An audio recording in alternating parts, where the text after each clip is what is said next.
Louisiana's bayous have a sound all their own, a low, endless hum that seems to live beneath the wind.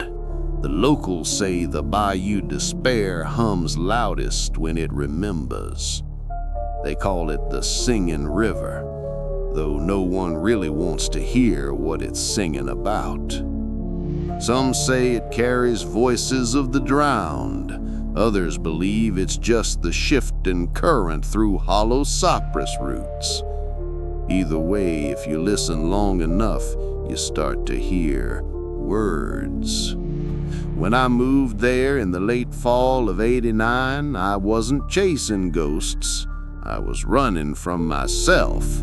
A failed marriage, a lost job, and the kind of silence that follows you everywhere. The shack I rented was barely standing, its porch sagging toward the black water like it was tired of fighting gravity. The air was thick, the kind of damp that sticks to your lungs and makes you feel watched. But it was cheap, and I told myself all I needed was peace. The first night I sat by the window and listened to the river move. It wasn't peaceful. It whispered, long drawn-out breaths that rose and fell with the current. At first I thought it was the wind through the cypress, but the sound was rhythmic, deliberate, a syllable, a name. I turned down the radio, held my breath, and heard it again. Eli. I didn't know anyone here. Nobody knew me. So why did the river sound like it did? It started softly, just a murmur in the night. That bayou breathes differently after midnight, as if the world slows and the dark gets heavier. I'd been dozing on the couch when I heard the whisper rise from the water. At first it sounded like a child humming, off-key and distant, but then it formed words that shouldn't have been there. You came back. I sat upright, the sweat on my back turning cold. The shack was silent except for that voice, low, bubbling, as if spoken through water. The windows rattled slightly, though there was no wind outside. I crept to the porch, barefoot. The river looked still under the pale moonlight, slick as oil, black as ink. A slow ripple moved toward the center, and from that ripple came another voice, a second whisper, soft but clear enough to make my stomach twist. You left me here. I whispered back before I could stop myself. Who's there? No reply. Only the faint creak of the dock, the smell of rot, and the hiss of something alive just under the surface. When I turned back toward the door, I noticed something I swear hadn't been there before. Muddy footprints leading from the water to my steps. Small, bare, child-sized. Morning light did nothing to shake the feeling that I'd been watched. The air smelled of decay, and the river's mist hung low like it refused to leave. While sweeping the porch, I noticed a loose plank near the step. Something shiny caught my eye beneath it. I pried it open and pulled out an old waterlogged photograph. Two children stood by a wooden boat, a boy and a girl. The boy looked no older than 10, with wild hair and a smile too wide for his face. The girl stood beside him, holding a small locket. Her eyes were pale, not blue or gray, but cloudy, like milk over glass. I turned the photo over, scrawled in faded ink, Despair River, 1973. The photo was almost 20 years old, but the ink looked freshly smudged. I left it on the table, trying to convince myself it meant nothing. That night, the river called again. The sound rose slowly from the mist, forming words that curled through the open window. Find her before the river does. I shut every window and locked every door, but the whisper seeped through the cracks anyway. The river didn't need doors. It already knew my name. By dawn, I drove into town, that photograph burning a hole in my pocket. The nearest store was a rusted gas station with faded Coke signs and a man sitting outside who looked like he'd been carved from driftwood. I showed him the photo. He stared for a long time, then took a step back, whispering something under his breath. "Lord help you," he muttered. "That there's the Renee girl. She drowned in that river back in '73. Brother went looking, never came back." I asked him what he meant by that, but he just shook his head. Boy, some places don't forget. Despair River ain't a river. It's a graveyard that moves. You hear voices, you don't answer them. You answer back, it thinks you remember. When I told him where I was staying, his face went white. "Son," he said, voice trembling, "that shack's sitting on their house, the one that washed away that night." He refused to speak another word, just pointed south toward the church and muttered, "Get yourself blessed or get yourself gone." But when the river called again that night, curiosity drowned out fear, and I whispered back. That night I couldn't sleep. The air was heavy, like the river had crept closer. Around midnight, the power flickered. The bulbs pulsed once, twice, and then the sound began. "You left me. You promised." It was clearer now, as if the voice had moved inside the walls. The floorboards creaked with wet footsteps, slow and deliberate. I whispered into the dark, "Where are you?" The answer came immediately, "Here, below." The words bubbled up through the floorboards, followed by a soft tapping. I knelt down, heart hammering. The wood beneath my hand was cold and damp. Then 3 distinct knocks from underneath me. The air turned sour. I could smell the river, iron, rot, and decay. I backed away, but then I heard it, the quiet sobbing of a little girl. "He left me. He said he'd stay." I turned to the photograph on the nightstand. The girl's face had changed. Her head tilted upward, eyes now staring directly at me. Sleep came from me that night like drowning. I didn't remember closing my eyes. One moment I was staring at the ceiling, the next I was sinking through water thick as syrup. The moon shimmered above me, fractured into 1,000 trembling pieces by the current. Everything was muffled, my heartbeat, my breath, even my thoughts. Then I saw her, the girl from the photograph. She floated just beyond reach, her hair fanning out like smoke, her eyes open, blank, colorless, and endless. Her lips moved, and the sound of her voice vibrated through the water like a current crawling over my skin. "You promised you'd never leave, Eli." I tried to speak, but my lungs filled with river. The taste was wrong, not like water, but something ancient, metallic, like blood washed in earth.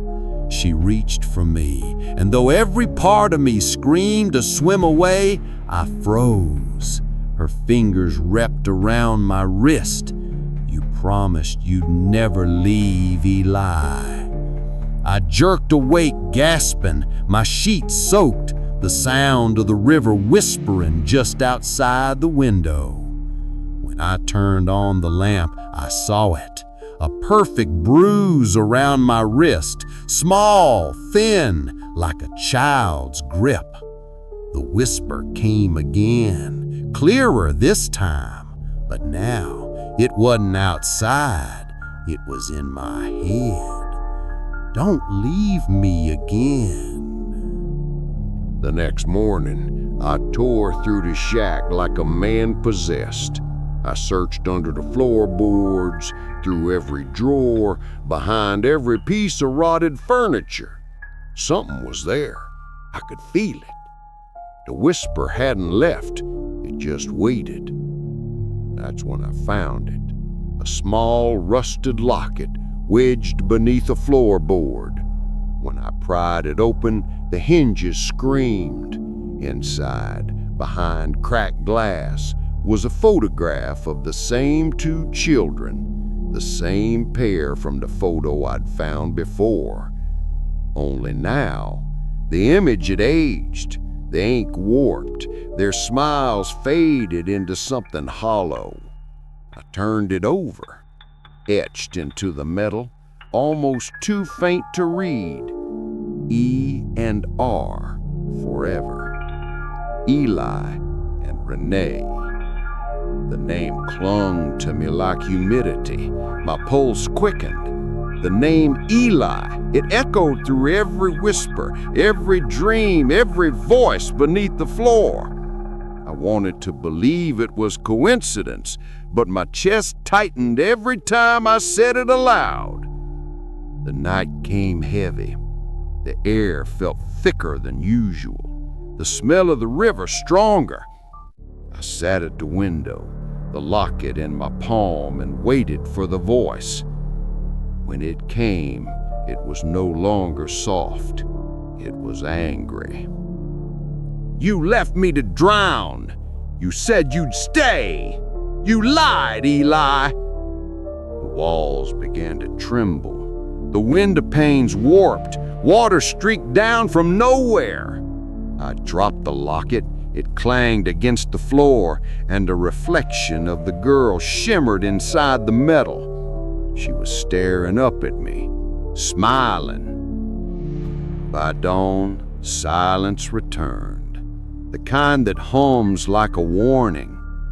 I packed my things. I didn't even lock the door. I just ran. But when I reached the dirt road leading out, it wasn't there anymore. The land had changed. Where the road had been, there was only water, endless, dark, and still. The world had folded into the bayou, every tree bent inward, draped in mist that breathed like lawns. My car sat half submerged, headlights blinking weakly before dying. I shouted until my throat ached, but sound didn't travel. It dissolved into the fog. Then I saw movement. Far out on the water, something was walking toward me. Not swimming, walking. A girl, pale and small, her feet never breaking the surface. Her wide eyes glowed softly through the haze. The air smelled like old rain and iron. You came back, she said. Her voice wasn't coming from her mouth. It came from the river itself. Every ripple was a word, every current a whisper. I stumbled back, but the mud held me fast. My knees sunk, the water climbed. You're not leaving again.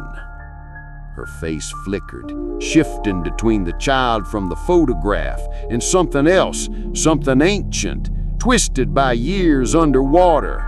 I screamed. The water swallowed the sound whole.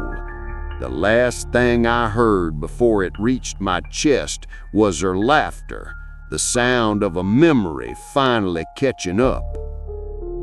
I don't remember falling, but I remember sinking. The river wasn't water anymore. It was cold breath, thick and endless. Hands brushed against me, dozens of them, some small, some impossibly large. They gripped my legs, my arms, pulling me deeper. I kicked and fought, but every movement dragged me closer to her. Her face appeared through the murk, no longer childlike. The eyes were open wounds of white light. Her mouth moved, but the sound came from inside my chest. You finally came back for me, Eli. She reached out, pressing her hand to my heart, and every image flooded back. The memory that wasn't mine, yet somehow was. A boy, a girl, a promise whispered by the riverbank. If the water takes you, I'll come find you. The boy never kept that promise. He ran when the storm came, leaving her to drown. The pain hit me all at once. The guilt wasn't mine, but the river made it so. My lungs filled, not with water, but voices. They whispered forgiveness, then blame, then silence. Just before I slipped under completely, she leaned close, her lips brushing my ear. You can rest now. I'll keep you this time. Then, nothing. Only the slow heartbeat of the river. And it wasn't mine anymore. Days passed before anyone came looking. The sheriff found my truck still parked by the dirt road, engine dead, door open. The shack had sunk halfway into the bayou. They said it must have been the floodwaters, but there hadn't been rain in weeks. Locals avoided the place after that. But sometimes, when the mist drifts low over Bayou Despair, the voices come back. 2 now, not 1. You promised. I'm here. Fishermen say the river hums louder when the moon's full, that if you stand too close, you can hear a man crying and a girl laughing through the fog. Some have sworn they've seen shapes moving in the water, one tall, one small, walking side by side across the current. The legend spread quick, becoming one more ghost story whispered around firelight and bar stools. But the old folks in town know better. They say the river doesn't haunt people, it collects them. It keeps the ones who listen too long. And sometimes, when the night's still enough, the Bayou Despair whispers a new name. Not Eli's, yours. Come back. You promised. The water moves, the mist thickens, the river remembers.